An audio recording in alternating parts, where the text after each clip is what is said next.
Yield 2 minutes to Mr. King, my colleague from Iowa. Gentleman from Iowa is recognized for 2 minutes. Thank you, Madam Speaker. I thank the gentleman for yielding, and I appreciate the privilege to come here to the floor and stand up for the rights of the innocent unborn in this country. At the root of this question, the root of this issue is the question of, what is human life, and is it sacred in all of its forms, and at what instant does it begin? And I think all of us with a conscience will recognize that human life needs to be sacred in all of its forms, and it begins at the instant of conception. And once we come to that conclusion, we stand up to defend every voiceless, innocent miracle that's on its way into breathing free air in this country. And to think that we are compelling the American taxpayer to fund abortions across this country and in foreign lands on occasion because we can't quite hear that voice. Henry Hyde heard that voice.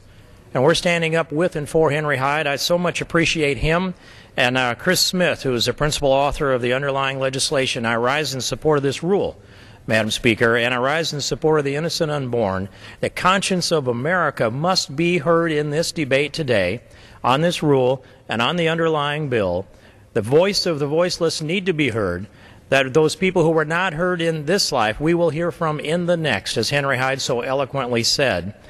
But an America that is a pro-life America, with over 60% that oppose federal funding, taxpayer-funded abortions, this is a consistent position. It reflects the will of the American people. We must draw this line, not just with Planned Parenthood, but every abortion provider in the country.